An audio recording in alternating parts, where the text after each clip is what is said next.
Magandang gabi po, Luzon, Visayas at Mindanao.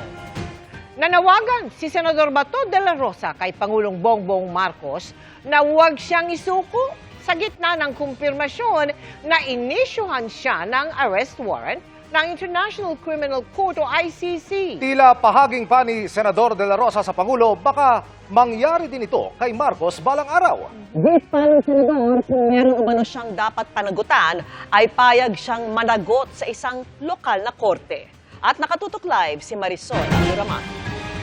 Marisol. Mel, Emil, Vicky, wala pa ring uwian si Senador Bato de la Rosa na dito na nagpalipas sa magdamag kagabi bago siya dumalo sa Senate session kanina. Meron siyang apela kay Pangulong Bongbong Marcos. Matapos mabigong arestuhin ng NBI kahapon dahil sa arrest warrant ng International Criminal Court. Sir, how are you po? Okay ako. Okay lang. Nakatulog na kahit papaano. Sa Senado, nagpalipas sa magdamag si Senador Ronald Bato de la Rosa. Sa tanggapan daw ni Senador Jingo Estrada siya nanatili kagabi. Sa gitna ng proteksyong binigay sa kanya, wala raw siyang balak umalis ngayon sa Senado. Pero may apela si Bato kay Pangulong Bongbong Marcos. Huwag niya ako ipadala sa dahil. Yun lang naman. Kahit sa court dito sa Pilipinas, pareho tayong Pilipino, Mr. President. Pareho tayong Pilipino, kung pwede lang. Kung meron akong pananagutan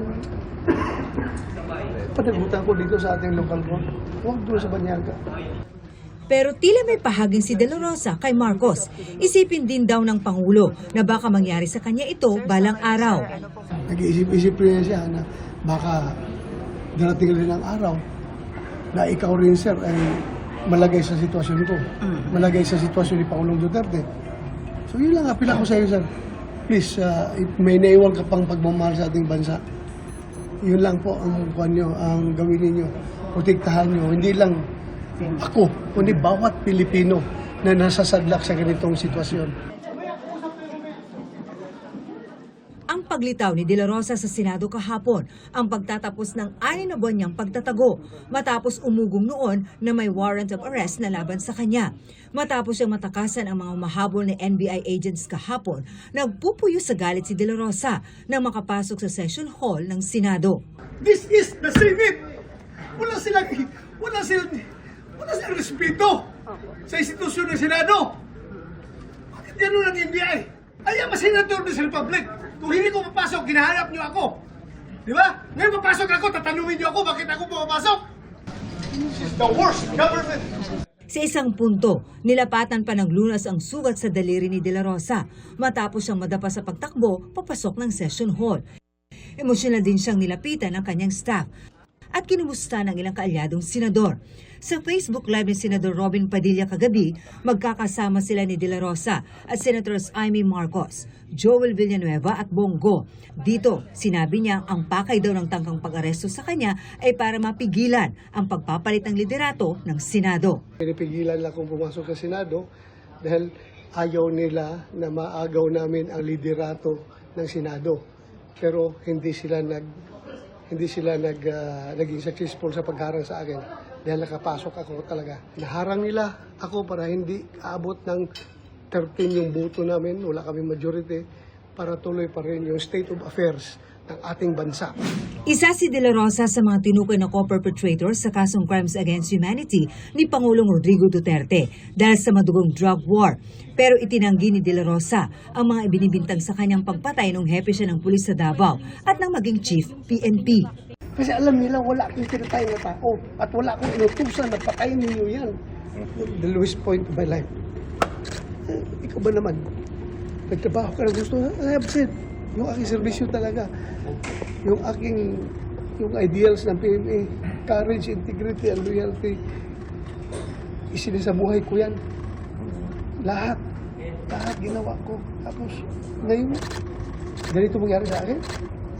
Senator Bato, you think this is all about politics? Yeah. Kasi kung hindi ito politics, bakit hindi ako kasuhan dito sa local courts? Huh? They want us to banish from the Philippine soil. Ilang ulit sinabi ni Bato, hindi tayo sakop ng ICC at gumagana ang justice system sa bansa. Sabi niya at ng abogado niya na sa order ng Korte Suprema sila susunod. Sakaling may mailabas na local warrant of arrest, sasama na ba siya?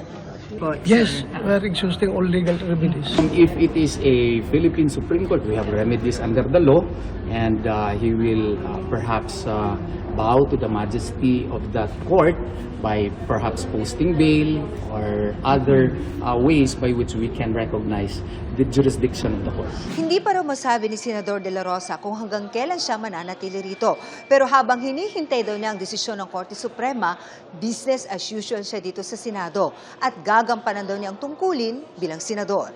Pero nagpahayag ng sama ng loob si De La Rosa kay dating Senate President Tito Soto. I feel betrayed. Nirespeto ko siya. Kahit na magkaibang kampo kami, pero ang respeto ko sa kanya, andyan pa rin.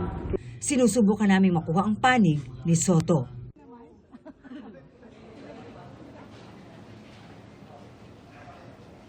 Dito pa rin sa Senado inaasahang mananatili ngayong gabi at sa mga susunod na araw si Senador Bato de la Rosa habang hinihintay ang desisyon ng Korte Suprema.